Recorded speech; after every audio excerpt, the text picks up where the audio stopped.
India में Modi era है। पाकिस्तान की तरक्की का अगर रास्ता कोई जाता है तो वो भारत की तरफ से जाता है कि उसका दरवाजा भारत से ही खुलेगा। क्या इंडिया ने हमें इस काबिल ही नहीं समझा कि 25 कंट्रियां वहाँ पे जो है ख्वाहिशमंद है और ख्वाहिशमंद है कि हमें नरेंद्र मोदी लीड करे। सर नहीं, ऐसी कोई बात नहीं है। क्वालिटी अल्लाह का शुक्र है, हमारे पास बहुत बहुत लोग हैं। जिसको वो हाँ? इतना बुरा समझते उसकी फोटो भी लगाई थी। अभी उसके नाम की आरती भी गाएंगे, रुक जाओ। तो जो पाकिस्तान 10 साल में बर्बाद हो रहा होगा वो अगले 1 साल में हो जाएगा। जो अरब कंट्रीज हैं, जो मुस्लिम कंट्रीज हैं, वो उनके साथ हैं, इंडिया में उनकी बात मानते हैं। तो हमें चाहिए कि हम इंडिया के पास खुद मुज़ाकरात की उसको दावत दें, इस मसले पे उसको शामिल करें। हमने अपने मुल्क का, अपने अवाम का सोचना है, पर कैपिटा इनकम बढ़ानी है। अच्छा, इनसे पूछ लिया जाए कि आप इंडिया से कंपेयर कर रहे हैं लेकिन कोई पॉलिसी भी तो बताओ। प्राइम मिनिस्ट्रियल कैंडिडेट हैं, वो भी कह रहे हैं हाँ जी इंडिया से सीखना चाहिए। इंडिया बड़ा हॉट केक बन चुका है। नमस्कार, आप सभी का स्वागत है हमारी एक और नई रिएक्शन वीडियो में।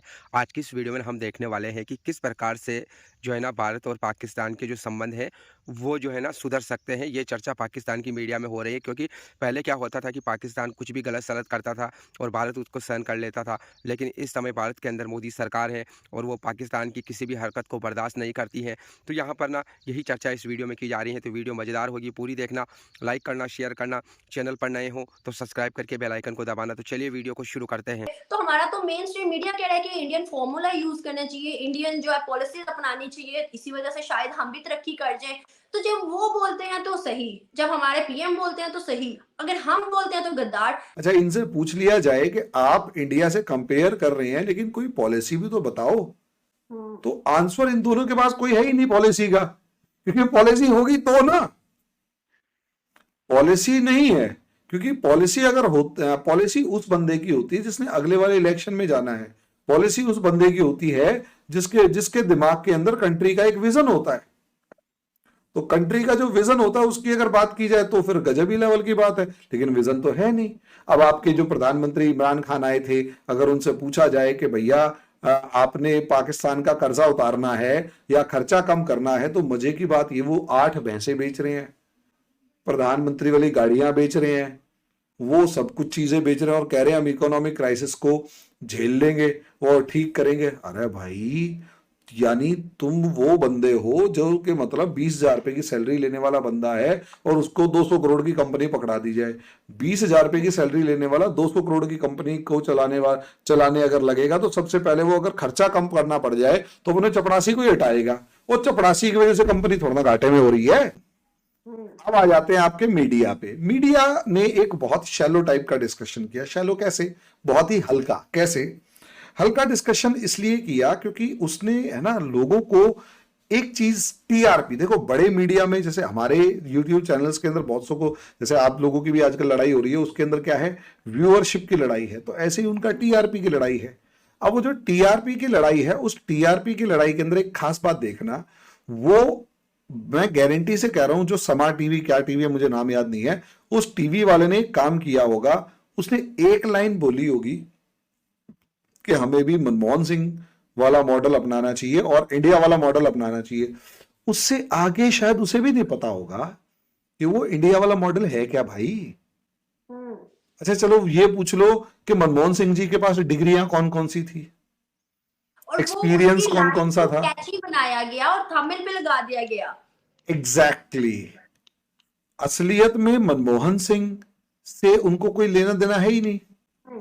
असलियत में मनमोहन सिंह ने क्या किया उसको तो बिल्कुल ही नहीं पता, और उससे आगे वो ये डिस्कशन ही नहीं कर सकते कि भाई अल्टीमेटली मनमोहन सिंह की जो पॉलिसीज आई, अगर तुम वो पॉलिसी लगा भी दोगे तो जो पाकिस्तान 10 साल में बर्बाद हो रहा होगा वो अगले 1 साल में हो जाएगा।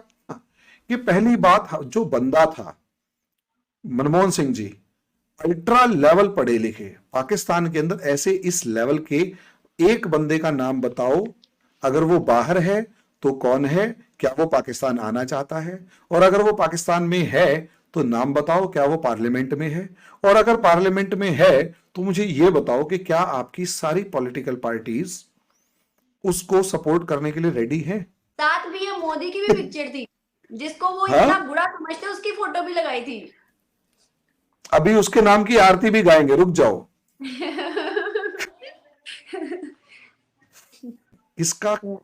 किसका काल है ये, किसका एरा है? एरा मीन्स जैसे आपके यहाँ जिन्ना एरा नहीं था, साल भर था। आपके यहाँ मुशर्रफ एरा था 10 साल। आपके यहाँ जियाउल हक एरा था 10 साल। आपके यहाँ अलग अलग एरा आते हैं। एरा मतलब एक काल, एक फेज, ठीक है।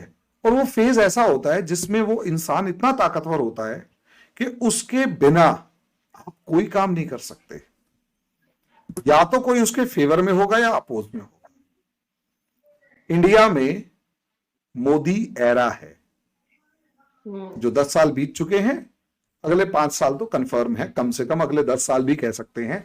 और पाकिस्तान को दुखी इसमें हो जाना चाहिए कि 2050 तक बीजेपी जाने वाली नहीं है, वो यहीं रहेगी और इसी की गवर्नमेंट आएगी 2050 तक। उसके बाद का आप प्लान बना सकते हैं। अब एरा इसलिए होता है क्योंकि हम देखते हैं कि फेज क्या है। इसे इस तरीके से देखो, जिस टाइम 1991 92 में रिफॉर्म्स हो रहे थे ना, हमारे यहां पता है कैसी डेमोक्रेसी थी। आपके यहां वालों के पास तो बुद्धि नहीं है, आपके जो नेता हैं इनके पास बुद्धि नहीं है। मानो सिर्फ एक आदमी ऐसा जिसके पास जेन्युइनली बुद्धि है और वो थोड़ा सा 10% इंडिया से रिलेशन के बारे में सोच सकता है, और वो नवाज शरीफ है। पाकिस्तान के अंदर जिस तरीके से आपने बोला कि कोई भी कंपनी आकर इन्वेस्टमेंट करती है, यहाँ पर तो उसको कोई लैंड एक्वायर करने के लिए 2-2 3-3 महीने लग जाते हैं। उसके बाद में उसको बिजली का अगर उसने कनेक्शन लेना है, लाइट का कनेक्शन लेना है, इलेक्ट्रिसिटी का, तो ट्रांसफार्मर लगाने के लिए 2 महीने उसके लिए चाहिए। इसके बाद में अगर किसी बैंक के अंदर उसने अकाउंट खुलवाना है, आगे कुछ जो इस तरह का प्रोसीजर करना है, कोई लोन लेना, तो वो उसके लिए अंदर 6 माह उसके अंदर लग जाने। तो कोई भी कंपनी पाकिस्तान के अंदर आकर इन्वेस्टमेंट क्यों करेगी?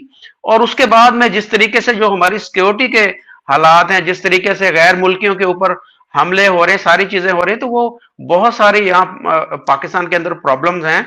भारत से सीखने की जरूरत है।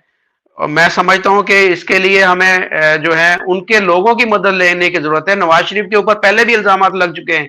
बिल्कुल आपने कहा है मुजफ्फर भाई, जैसे कि समा टीवी ने नवाज शरीफ के हक में बोला है कि भाई उनके साथ अच्छे ताल्लुकात वो इंडिया के साथ बनाना चाहते हैं, लेकिन मैं ऐसा नहीं मानती। मुझे लगता है कि ऑलमोस्ट जितने भी चैनल्स हैं वो इंडिया की बातों को डिस्कस करते हैं, क्योंकि डेली रात में मेरी रूटीन है, मैं न्यूज सुनती हूँ, चाहे वो इंटरनेशनल हो या पाकिस्तानी हो, तो मैं डेली सुनती हूँ। तो डेली सारी न्यूज के अंदर एक न्यूज इंडिया की लाजमी होती है, चाहे वो बुराई में हो चाहे वो अच्छाई में हो, लेकिन लाजमी होती है। तो इसका क्या मतलब है कि कहीं ना कहीं इंडिया को हम डिस्कस करना चाहते हैं, कहीं ना कहीं हम इंडिया हिंदुस्तान को मतलब अपने प्रायोरिटी पर रखते हैं कि भाई हमने पीआर वहां से लेनी है लाजमी। तो इस चीजों को मैं मतलब समझती हूँ कि शायद कहीं ना कहीं हमारे लिए हिंदुस्तान जरूरी है। मे बी ऐसा ना सबका पॉइंट ऑफ व्यू, लेकिन मुझे ऐसा लगता है। मैं पहले भी अपने हर प्रोग्राम में कहता हूं कि पाकिस्तान की तरक्की का अगर रास्ता कोई जाता है तो वो भारत की तरफ से जाता है, कि उसका दरवाजा भारत से ही खुलेगा। पाकिस्तान की जो भी तरक्की, अगर पाकिस्तान आज फैसला कर ले कि मैंने बेहतरी की तरफ जाना है, अपने मुल्क को तरक्की की तरफ लेके जाना है, तो उसका दरवाजा जो है वो इंडिया की तरफ से खुलेगा,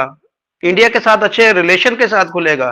तो रिलेशन बेहतर बनाने के लिए जिन चीजों की जरूरत है, पाकिस्तान को उन चीजों को बेहतर बनाने की जरूरत है। अपने एतमाद जो खराब किया, हमें उस एतमाद को ठीक करने की जरूरत है, जो ट्रस्ट बिल्डिंग की जरूरत है, तो उसके लिए बहुत सारे इकदाम की जरूरत है। तो दोस्तों आई होप कि आपको ये वीडियो ज़रूर पसंद आई होगी, और जैसा कि इस वीडियो के अंदर भी बात की गई है, और पाकिस्तान के अंदर भी अक्सर ये बात होती रहती है कि जब भी पाकिस्तान के अंदर चुनाव आते हैं तो वहाँ के जो नेता है ना, वो पब्लिक में जब भी कोई जनसभा करते हैं वहाँ पर अक्सर ये बात कहते हैं कि हमको भारत से सीखने की ज़रूरत है, भारत ने किस प्रकार से पॉलिसी चेंज किया और भारत के अंदर इन्वेस्टमेंट आई, और इस समय भारत कहाँ पर है, उसका फॉरेन एक्सचेंज रिजर्व कितना है, $600 बिलियन पड़ा हुआ है। तो ऐसी बातें जो है ना अक्सर पाकिस्तान के नेता करते रहते हैं, हालांकि वो बिल्कुल भी सीरियस नहीं है इस बात को लेकर।